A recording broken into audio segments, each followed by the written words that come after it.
Hey everyone, welcome back to the channel and welcome to a first impressions mini review of my Creality K1. As the title of this video states, no thank you, basically. Um, Definitely I would take a Bamboo Labs P1P over this, or save up for an X1 Carbon. The printer is going to quiet down hopefully here in just a moment. I wanted to kind of give you an idea. This printer is insane loud. There's no way I could have this in my office printing, at least PLA. It's much louder than my X1 Carbon. Kind of really quick, long story short kind of thing.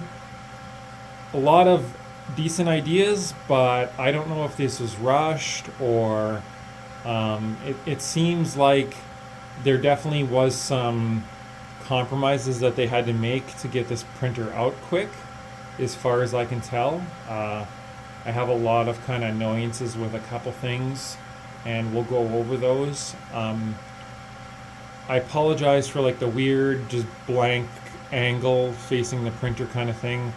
I'm working on getting like a proper workbench table presentation set up a little bit better so that I can actually make YouTube videos a little bit better, but I'm on limited space and I got to figure out like a nice table that doesn't like shake all over the place and stuff like that. But so out of the box, unboxing experience, great. I had no issues. The manual's a little bit vague in a couple places. This printer comes with some rubber feet that it doesn't really tell you how to mount. I mean, it's relatively obvious how they go on, but it doesn't even really kind of outline that at all. Some basic things in the interface. I don't know how well you'll be able to see this, but like loading and unloading in filaments. Again, I was looking for like user-friendly, very straightforward attention to detail. There's just extrude and retract here, which technically doesn't mean load and unload filament. I was actually like trying to figure out, okay, how do I load filament? I did not correlate this with loading and unloading filament like from a brand new printer standpoint. To me, extract and retract mean I actually want to, extrude some filament. I've already preheated the hot end. I've already done the work to kind of just, maybe I want to just extract a little bit of filament, make sure it's coming out. Like, to me, extrude and retract are more of like troubleshooting things and stuff like that. I don't see these as like a load and unload. That is the case on this printer. When you press extract or extrude, it heats up the film, it heats up the hot end and it runs the filament through and stuff like that. It is actually the load filament feature. I would have really preferred this to be in a little bit different place and labeled a little bit correctly. Again, going from a new user standpoint, very vague and not quite accurate to me. And you have to kind of go into settings and then go into extrude or retract. I mean, there should be a load and unload filament section. Something very obvious, very easy to understand.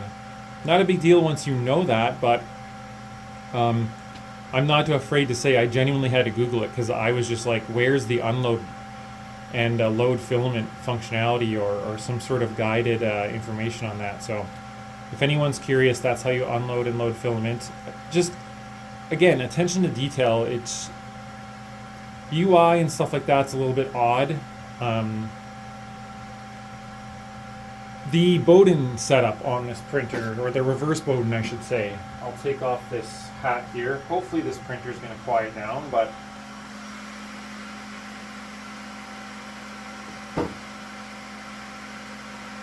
I have no clue why the fans are running so loud. Give me 1 second here.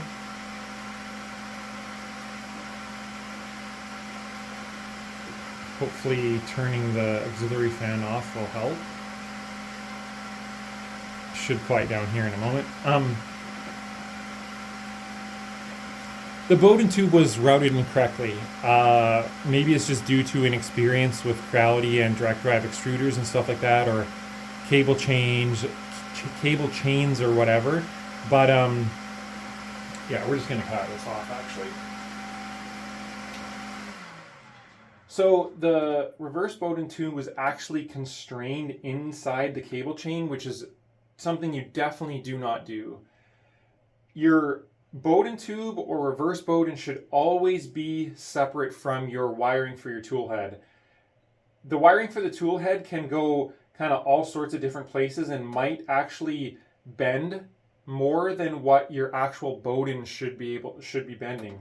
This was all sorts of weird angles and very, very kinked, and you'll get under extrusion and all sorts of problems with that. So definitely do not do that.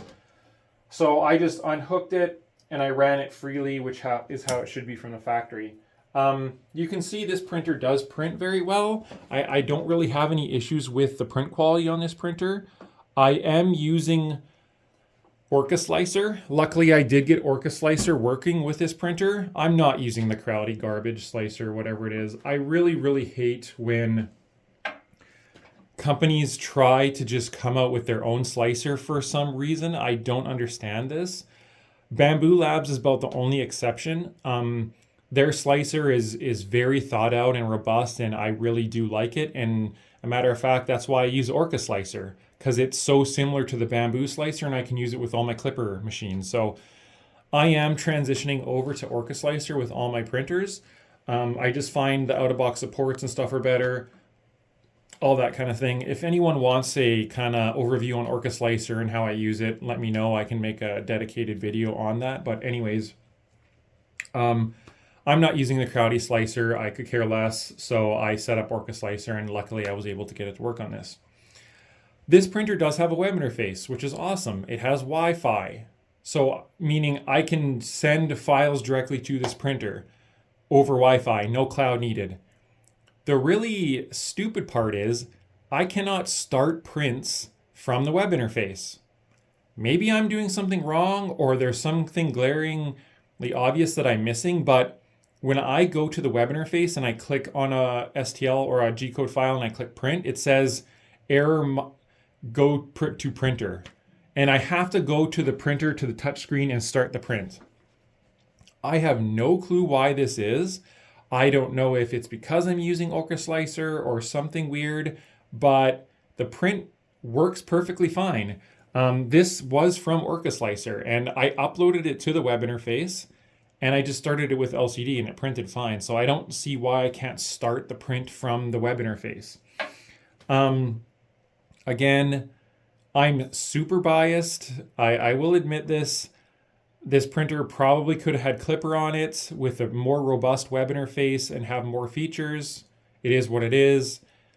You know, that's not the worst part about it. Again, it's just something to think about. If you're wanting to use this printer, the web interface, in my opinion, is a little bit janky. I wasn't able to start any prints via the web interface. And again, maybe it was because my files were sliced with the OrcaSlicer. So it has a nice touchscreen. The build volume is okay. It seems to me that like they accidentally made this printer too short and they had to make this kind of janky top hat thing.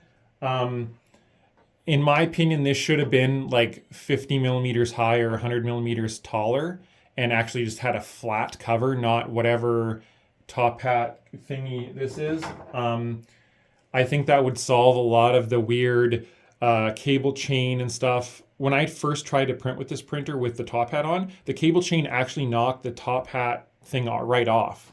Like it just seems very, very rushed, that part of the printer, this whole upper portion of the printer. So, you know, that's kind of my thoughts on that. Pretty standard here. They're spring steel sheet. I do really appreciate these notches. Very, very easy to install. I think it's even easier than the bamboo one. It seems to work fine. I've used glue stick, which they recommend. No glue stick included in the box. Again, just a little extra. Why not throw that in? I had to use my bamboo one because I don't have any other glue stick other than from my bamboo printer. I haven't had any problems with the direct drive extruder. I know people are saying that it doesn't latch properly. Mine is very, very secure and it seems to work perfectly fine. The build volume 220 by 220 by 250 is okay. I think the P1P with a bigger build volume is definitely a better buy. I know the P1P is obviously not enclosed, but you can print out most of the panels, and I think it'd be relatively easy to come up with a solution for the front and top if you did have a P1P. I would recommend someone buying a P1P or save up for an X1 Carbon. Um, I'm not getting rid of my X1 Carbon anytime soon. I don't know if I'm going to be using this printer much more. It's unusable in my office. It's too loud. Um, and if I can't start prints remotely, there's really no point. Now, the printer or this printer does have it does use the Creality app. I'm not even going to spend the effort on that garbage. There are more ads in that app than a Super Bowl halftime show. Like I I had it installed. I quote unquote connected this printer to the app and it said it was registered under another profile. So it always showed offline. And I just got notifications and ads, and every like second line on the app had advertisements and all this kind of stuff. And I uninstalled it immediately. So that app to me is basically never going to happen. It's a no-go. The again, Bamboo Labs app is perfect, simple, straightforward, excellent. So yeah, there's some big glaring, obvious problems I have with this machine. I think they could have spent a bit more time on, the top section of this machine, dialed in some cooling a little bit. I think it's massively way too loud for the printer that it is. A lot of manufacturers have issues with this too, or you can hold them responsible. Same thing for printers being too loud. I don't know why manufacturers use like really tiny fans to cool the electronics in the bottom. They should be using larger, low RPM quiet fans to cool the electronics. Even when this printer is on, there's fans running. Which that's fine if you have the correct fan so that you don't hear. Like I shouldn't hear it. I really appreciate quiet printers, and you can definitely make a quiet printer that still is high performance. So yeah, overall, on paper, and if you just look at it like this really quickly, it looks like a very nice polished package, but there's definitely some glaring cracks, and I don't see myself sending prints to this if my Bamboo is free. I bought this with my own money, of course. I wanted to try it out. Another example of just kind of what's the quality. You can see the letters here on the Creality logo came off. These were just stickers, but they put a sticker on top of a sticker. So I pulled off the protective film and it took the lettering right off. Again, it's just like, why even bother putting it on there if it's just a sticker and it's gonna come off that easily?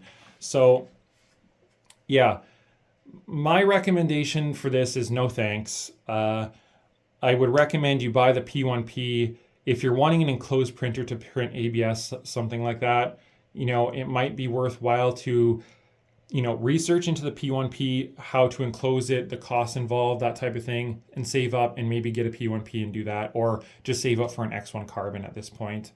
I don't really think this is quite ready. Hopefully there will be software and firmware updates and that type of thing coming out.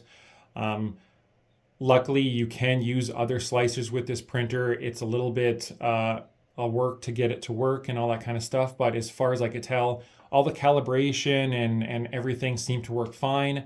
It's extra steps for somebody. And if you're a beginner and you're wanting a printer that is just like set it and forget it, just buy a Bamboo Labs. I've had amazing luck with mine. I know a lot of people who love them, and they are still the king.